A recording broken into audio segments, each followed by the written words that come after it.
Hello, everyone. At tonight's food history seminar, we're very pleased to welcome one of our conveners to speak to us about his research. Matt Philpott is a long-time convener of the seminar.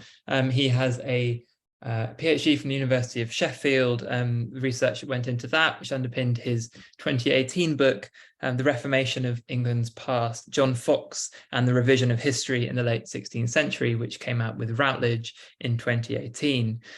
Since his PhD, Matt has worked at the IHR, at the School of Advanced Study, and most recently kind of freelance, working on various digital history and teaching resources projects. He now describes himself as a learning designer, but he does many things and he's got a broad range of interests.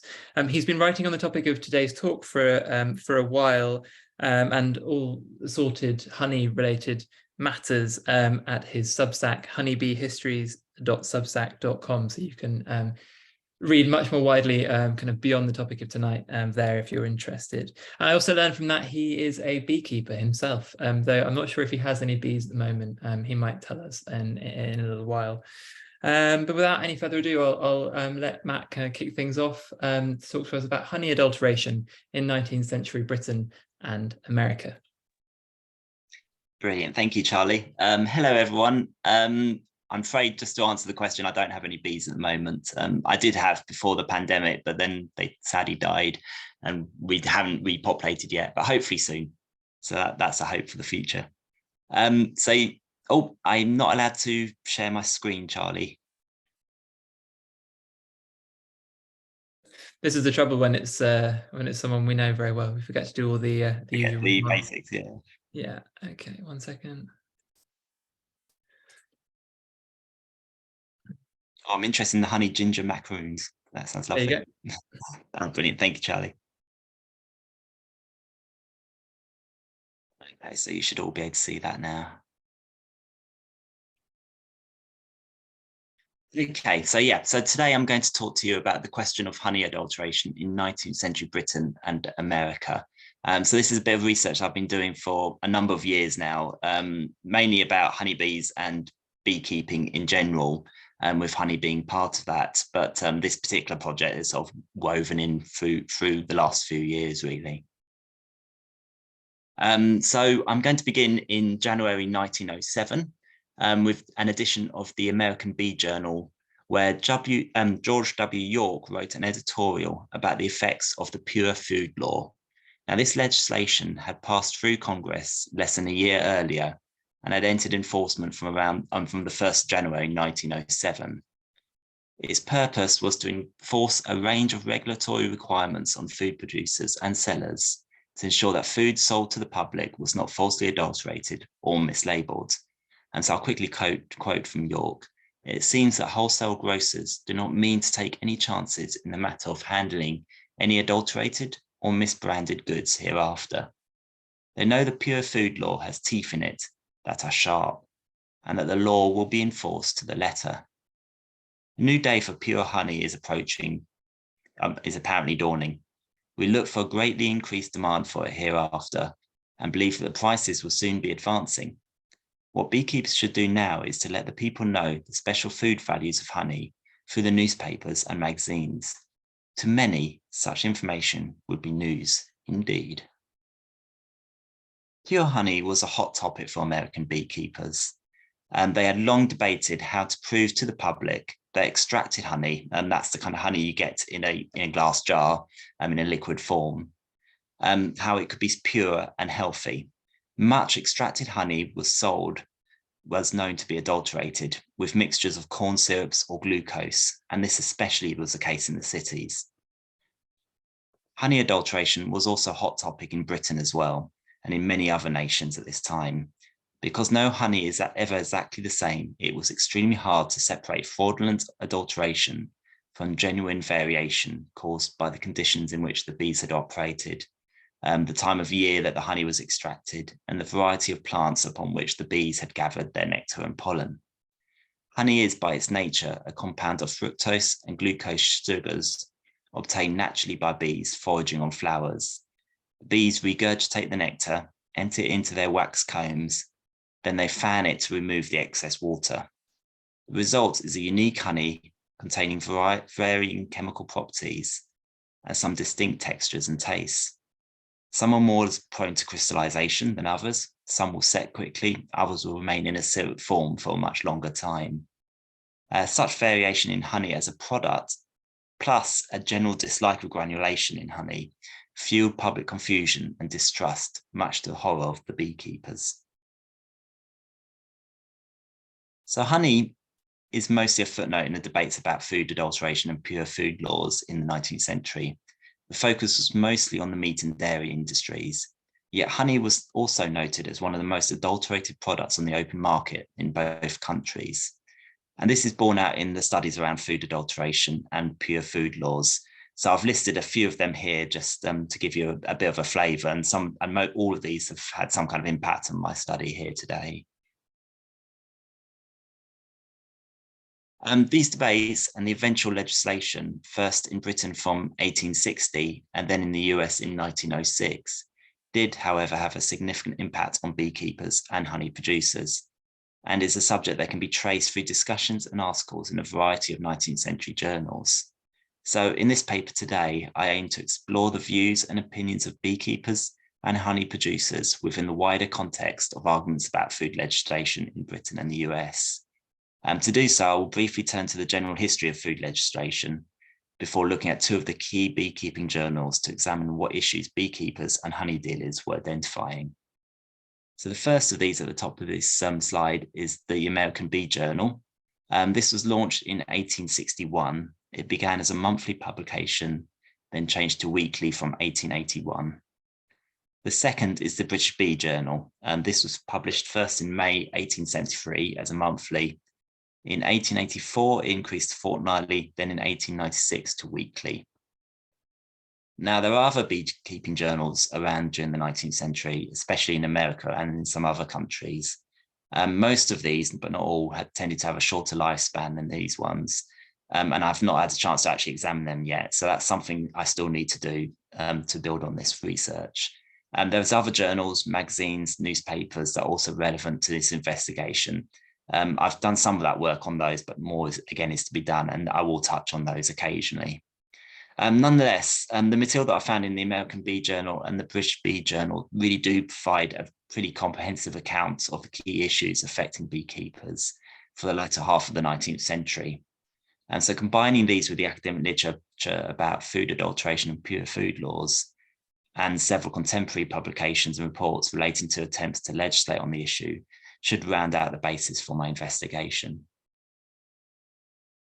So I'll quickly just touch on a brief history of food legislation in the 19th century. And I've just created a very basic timeline to demonstrate this. So in 1820, Frederick Ackham published a treatise on adulterations of food and culinary poisons, more popularly known as Death in the Pot. His focus was on foods that contained poisoned adulterations, so that was very much what he focused on. However, his work really did bring this issue to the public's attention for the very first time in Britain. The sort of quite well-known modern writer B. Wilson actually describes Ackham's work as really the key to understanding food regulation in Britain, and that research around this topic could be conducted as a kind of pre and post Ackham kind of affair. So his work is really, really an important foundation, but it didn't really change anything. It brought the issue to notice, but it didn't actually turn into any actual kind of legislation. That came later. So in 1851 to 1854, Dr. Arthur Hassel, and working with Henry Lathingby, printed a series of articles in the Lancet Journal about food adulteration, and they later turned that into a lengthy report. This resulted in the first parliamentary inquiry on the subject, and E.G.T. Collins has argued that it was this report which really did provide enough of a body of evidence on the extent of adulteration going on in Britain that it made it feasible to actually legislate. As I said, the report was eventually joined together into a book called Adulterations Detected, or Plain Instructions for the Discovery of Frauds in Food and Medicine. And in that, Hassel does touch on honey production and honey adulteration. So he argues the more usual adulterations of honey are with various forms of starch, as those of the potato and wheat, and with starch and cane sugars. Other adulterations are chalk, plaster of Paris, and pipe clay. The starch is not only added for the sake of weight and bulk, but to improve the colour of very dark honey and to correct a sharp and acidic taste, which old honey is apt to acquire. Of the adulterations practiced upon honey, some are very easy of detection and others difficult, if not impossible. So Hassel's research resulted in 1860 the Adulteration of Food and Drinks Act, which went through Parliament. This act made it an offence to knowingly sell food that endangers health or is adulterated. It gave local authorities the power to appoint analysts so they can investigate complaints made by the public. And it was also possible to set fines. But it was really near impossible to actually enact, as few analysts were actually hired. And it was really hard to prove that the vendor selling the food knew that it was adulterated.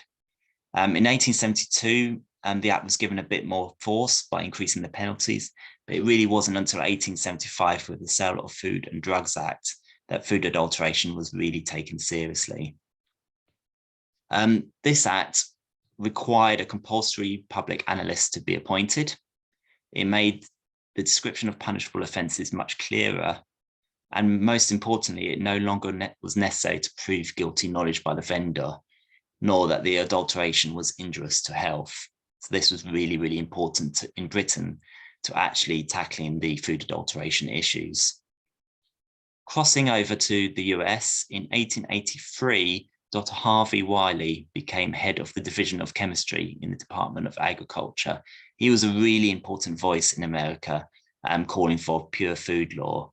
By 1898, he had set up the first National Food Standards Committee in the US, which was a really important milestone. Alongside that, there were various states who would enact local food laws during this period, but it was really not until 1906 when a national pure food and drugs law was passed by Congress, after a long, long debate and lots of arguments along the way. One of those key points was 1900 when William E. Mason undertook an inquiry into food adulteration, which was the biggest at that point. But it wasn't his report that actually really mattered in the end. It was a novel by Upton Sinclair that was published in 1906 called The Jungle, which really led to public outcry because he showed what horrors were actually happening in the meat industry, and that pushed Congress to actually make the change and to legislate. But it had been a long battle to get there. Okay, so I'm just going to move a bit into how beekeepers were affected by all of this and how they came to sort of understand what honey adulteration actually was.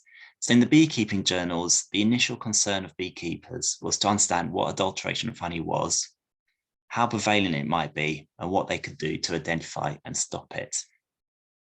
To understand that challenge, it's important to know how honey was actually sold. So there were three main options. First was extracted honey, which, as I said earlier, is the kind of jar of liquid honey that you would buy now. Two is honey in the comb, which is literally a chunk of honeycomb in a box or a container of some kind. And then a third option was a chunk of honeycomb placed within a jar of extracted honey, which you can see in the middle picture there. Articles in the journals talk about adulteration of honey with flour and other adulterants, but the new and most challenging adulterant in the 19th century was the newly manufactured glucose syrup. So glucose is manufactured by boiling starch sugars, water and acids, creating a syrup that looks very much like honey. It was really difficult to detect because honey itself is made of approximately 30% naturally occurring glucose. So figuring out what was adulteration and what was actually natural to honey was a big challenge. The public considered extracted honey to be the most likely to be adulterated or entirely faked with glucose. This was partly due to a misunderstanding about how honey behaves. Honey tends to crystallize or candy due to the different type of nectars obtained by the bees. One honey might crystallize faster than another and have a different appearance and taste. The public also didn't and still really don't like the fact that honey does crystallize, which added to the belief that crystallization was a sign of adulteration. So this is exemplified in a story told in the November 1885 issue of the British Bee Journal.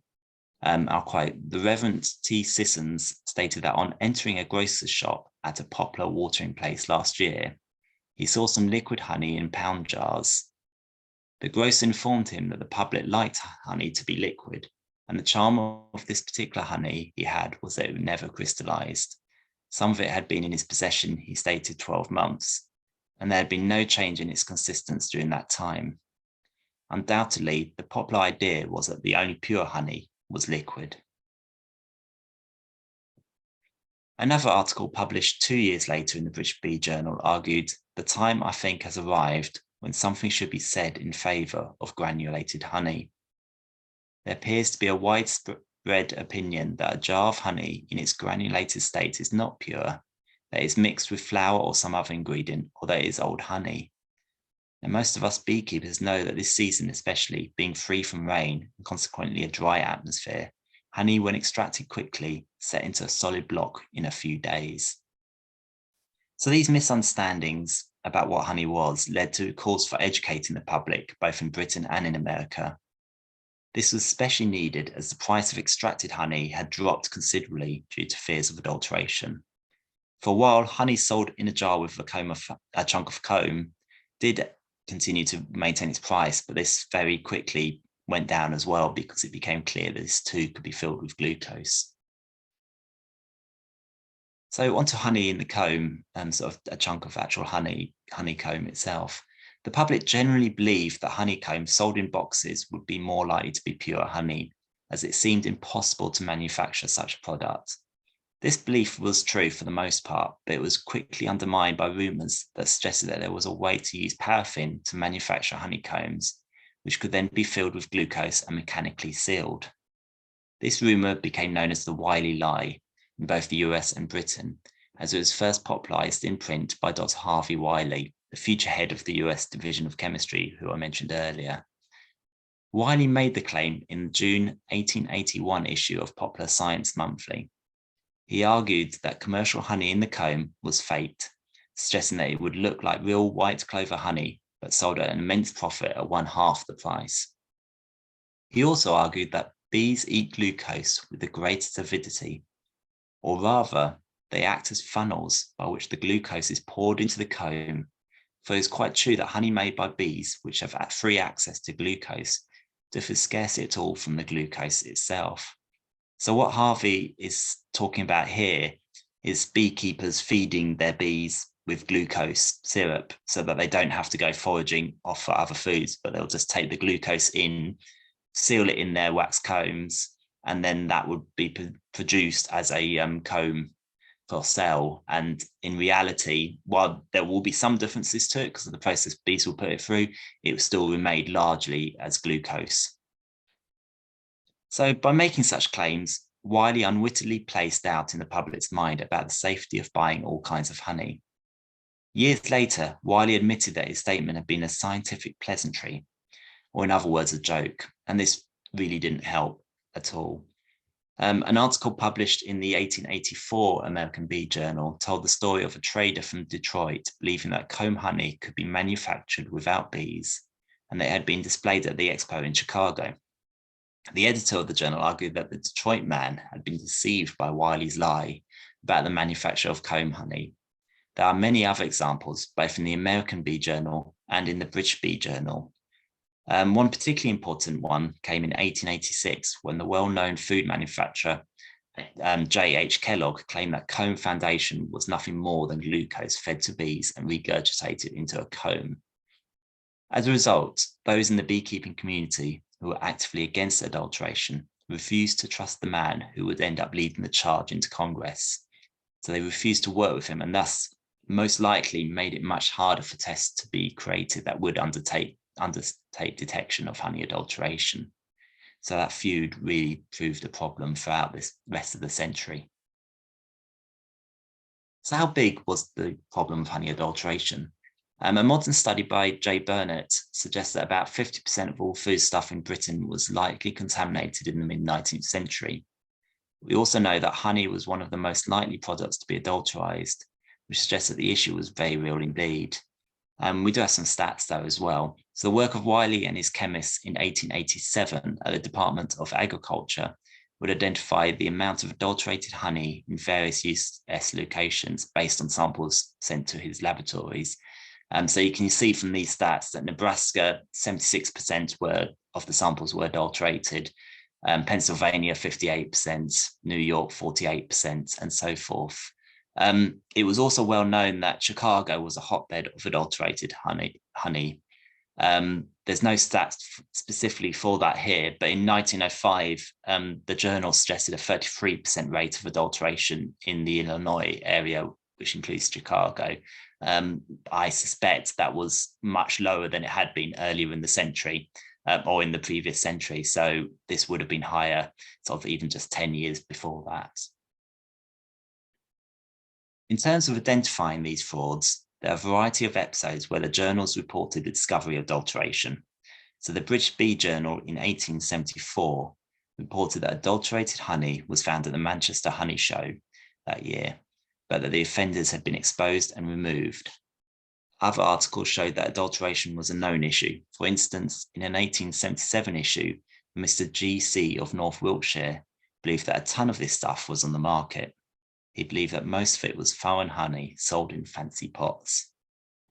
In the same year, the first real scandal appeared in print, and this was in the Glasgow Evening Citizen, which was also reprinted in the British Bee Journal.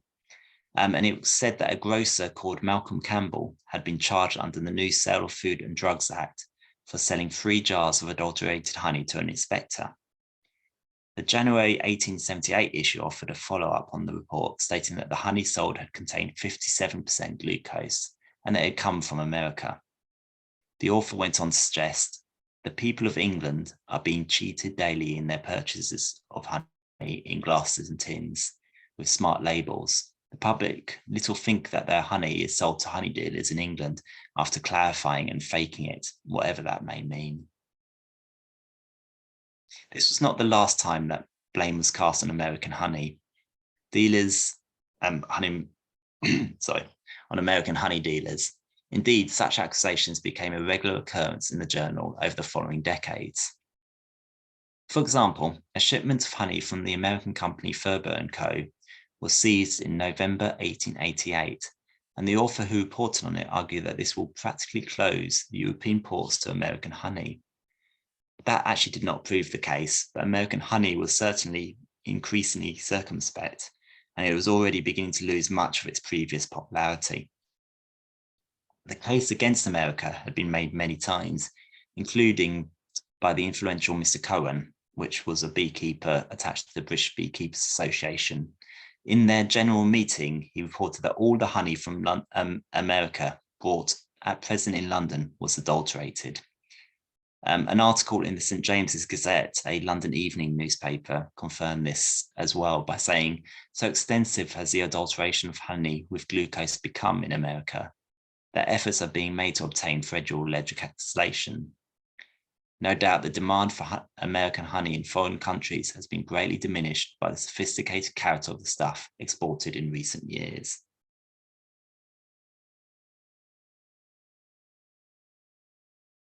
So beekeepers in America took notice of this accusation in Britain. Sometimes they show annoyance and irritation, but often they recognise that the problem was real. So in March 1878, of the American Bee Journal, Charles Dadant argued that it is not by sending adulterated or inferior articles that we will see the foreign markets open to our products.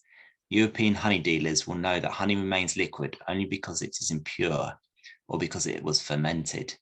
The American dealers who sent adulterated honey to England made a costly blunder for them and for the Americans at large. Indeed, some American beekeepers thought that the British laws and capacity to inspect were models that should be followed in America also. By now, it was obvious that honey dealers, especially in the Chicago region, were adulterating honey. It was even suggested that corrupt honey dealers had popularized the idea that candied or crystallized honey was a sign of adulteration, so they can more easily sell their liquid glucose honey as if it was more likely to be the pure article. Not unexpectedly, accusations of adulteration could become quite bitter. So I'm just going to give one example of this. In 1884 to 1885, the American Bee Journal published a series of articles discussing the possibility that a F.H. Hunt had sold adulterated honey in Iowa and Nebraska. The accusation was made by Mr. Von Dorn, and 2 tests were made of Hunt's honey. The first suggested that the honey was pure, but the second suggested the honey contained over 50% glucose. The editors of the journal stepped in at this point to ask Mr. Hunt to prove himself, or they would accept the charge of adulteration without further investigation. Mr. Hunt duly responded a few issues later, asking why the first test carried out by the Nebraska state chemist had been ignored. He suggested that this at least should balance the accusation.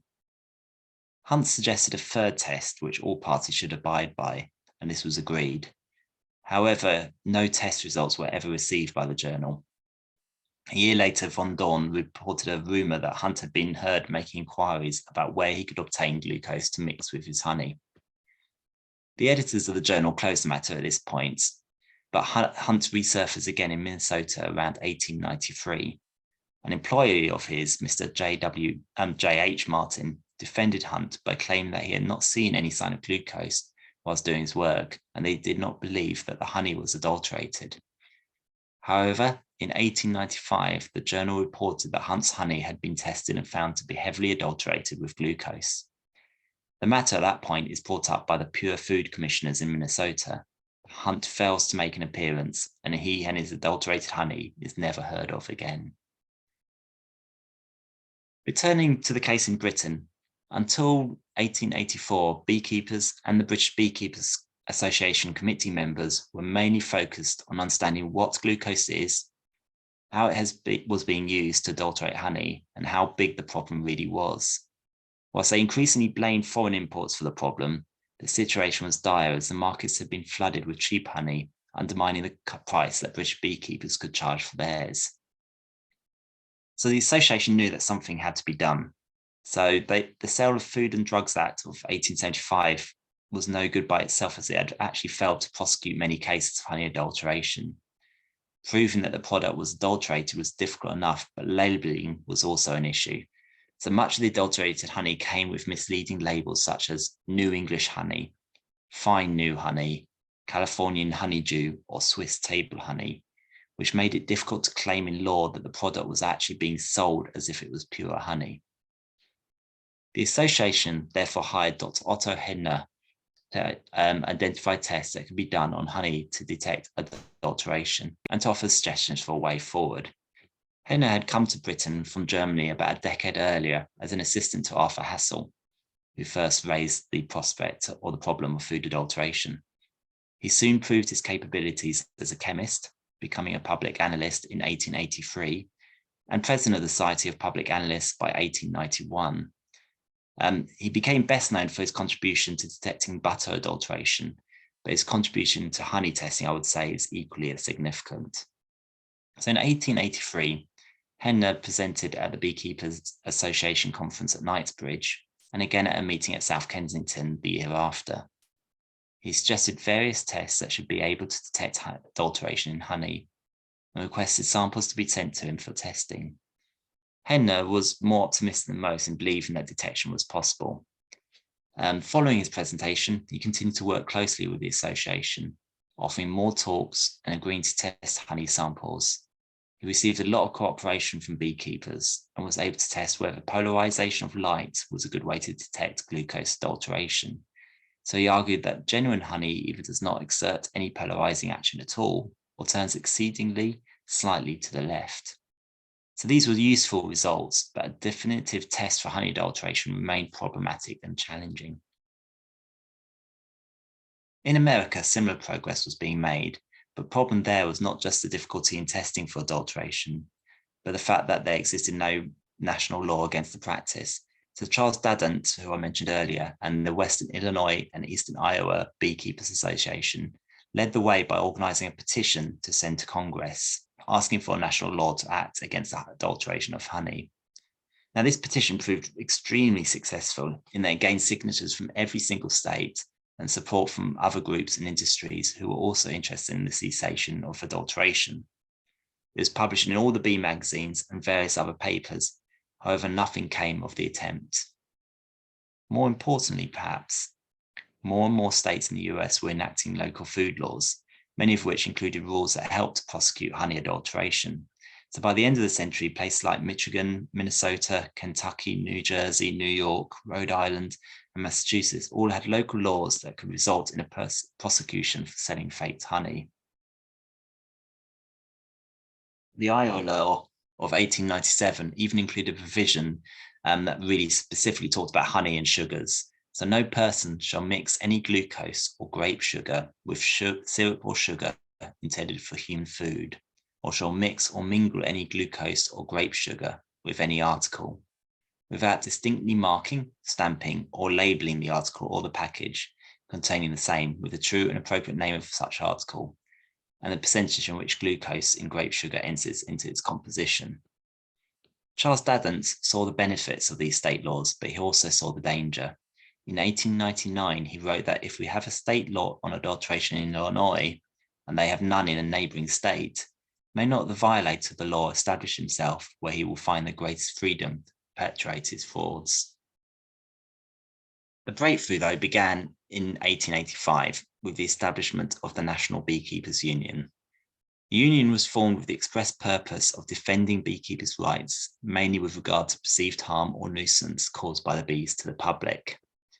In its early years, the union confronted the fraudulent claims that comb honey could be artificially manufactured, i.e. the Wiley lie. In the first year review published in 1886 by the general manager of the union, Thomas G. Newman, a notice was recorded that had been served to Reverend Robert West, who was editor of the Advance magazine, requiring him to publish a retraction of his, and I quote, false statements relative to the manufacture of comb, filling it with glucose, and deftly capping the so-called honey cells by machinery. In the second annual report of 1887, Newman reported a similar demand for a retraction from Mr. Kellogg, for again repeating the Wiley lie, and Mr. Kellogg promised a retraction in an August 1886 paper that he published on good health. In 1889, a similar demand is made by the Union of the Herald newspaper for the very same claim. Meanwhile, in 1888, the vice president of the union, A.I. Root, offered a $1,000 reward if proof could be offered to him of a manufactured honeycomb, as he believed that it was literally impossible for it to even exist. Despite these easy wins, the union didn't get much traction on the adulteration issue. There was some discussion about setting up a trademark to prove the purity of its members' honey, but this came to nothing. Between 1892 and 1893, debate was held about changing the constitution so that adulteration of honey became a genuine part of the union's remit. This did pass, but other developments halted its progress. In the mid-1890s, debate was also ongoing whether to amalgamate the National Beekeepers' Union with the North American Beekeepers' Association. Nothing immediately came of this, but a rival union was established instead called the United States Beekeepers' Union, and this emerged in 1897 with the express purpose of dealing with honey adulteration. This union was formed just in time to take part in William E. Mason's investigations into food adulteration for his 1900 report, which went to Congress. This was a fact that the new union highlighted in the journal in 1898 as a great opportunity for beekeepers' voices to be heard. That's not to say that the older union, the National Beekeepers' Union, wasn't involved. They were, but they didn't make quite so much of a thing of it. Now, William E. Mason's report to the Senate in 1900, called Adulteration of Food Products, made several references and long-winded references to honey. Its summary near the beginning of the report is startling, in fact. It claims that the committee obtained jars marked as honey, which were actually about 1 ounce of floating honeycomb on the top of the jar and the rest glucose. Amongst the evidence Mason presented to the Senate were the observations of Harvey Wiley. So on the topic of honey, this is part of what Wiley had to say. Honey, perhaps, is as extensively adulterated as any other food product in the United States. And this is especially so because glucose is very convenient and very cheap as an adulterant for honey. In the examination of a great number of liquid honeys purchased in the open market, I found that a large percentage of them, more than half in fact, were adulterated. Sometimes the adulterations are nearly complete substitutions, the quantity of real honey being only sufficient to impart a slight honey flavour to the mixture. In other cases, the percentage of real honey was greater. Very often I have seen in jars pieces of honeycomb filled presumably with pure honey, but floating in a large excess of glucose, giving to the purchaser the idea that the liquid matter had excluded from the comb, when in fact it had been added to the honey bodily. The adulteration of honey, therefore, has proven probably as profitable as that of any other food or form of food sophistication. By this time, Wiley had begun to work with beekeepers again, making somewhat amends for his gaffe of several decades earlier. Despite optimism amongst some quarters in the American Bee Journal, nothing came immediately out of Mason's reports, and that would have to wait for about 6 more years. In the meantime, a new Honey Producers League was set up to educate the public about the value of honey and to tackle the belief that all honey is adulterated. The new union also had some success, especially in Chicago. Whilst their attempt to indict a honey dealer in Illinois failed on a technicality, the publicity that the case drove caused a massive stir and resulted in many adulterators ceasing production. So despite these results, the publicity gained plus the setting up of a local pure food commission in Illinois really did result in Chicago ceasing to be a major source of adulterated honey, and this was several years before the national pure food law came into effect. This single act alone was probably the largest victory that beekeepers had had in this whole debate about honey adulteration over the 19th century. So I'm just going to round this paper up at this point. I began this paper with briefly mentioning that the Pure Food Law came into effect in 1906, and that concludes the period that I'm studying here. Nonetheless, there's worthwhile touching on a few of the events that followed. So in Britain, the Act Against Food Adulteration was now well established and had largely resulted in the control of glucose adulteration found in Britain. In America, the issue of glucose was also reduced, with several victories before the Pure Food Law came into effect, but dangers remained. Indeed, cases of honey adulteration persist even now. In 2018, the US Pharmacopoeia's food fraud database ranked honey as the 3rd most extensively adulterated food. The EU Agri-Food Fraud Network found that 14% of samples they tested in 2015 from across the EU were also adulterated. In 2001, the United States imposed tariffs on China for exporting to them cheap honey, which contained more glucose than honey, and sending beekeepers in the US out of business as they couldn't compete. And then more recently, in 2020, many well-known supermarkets in the UK were found to be selling adulterated honey. And in Australia, 1 in 5 honey samples of native honey was believed to be adulterated. So some things, it seems, really don't change. With regards to the 19th century, my conclusion is this: adulterated honey was on the rise in this period, largely due to the creation of glucose as a manufactured product. But there were also elements of increased urbanization and changes to commercial practices.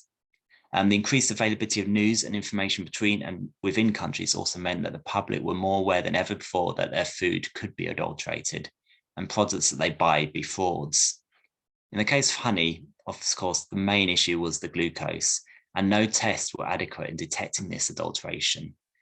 And many dealers also found ways around the early legislation by carefully labeling their products.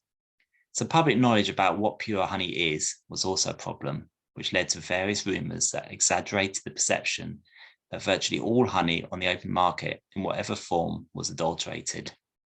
Beekeepers did begin to get on top of the situation as the century progressed, but it was only when adequate legislation came in that any real success was made to deal with the adulteration problem. This took longer to establish in Britain than in America, but in both cases, the issues of glucose adulteration was heavily reduced. But as I just mentioned, it certainly wasn't eradicated. Finally, I'd just like to mention what Charlie mentioned at the beginning, that I talk much more about honey and beekeeping in history on my Substack with fortnightly essays there. So please do subscribe if you're interested in finding out much more about honeybee histories as well. And I'll end it there. Thank you.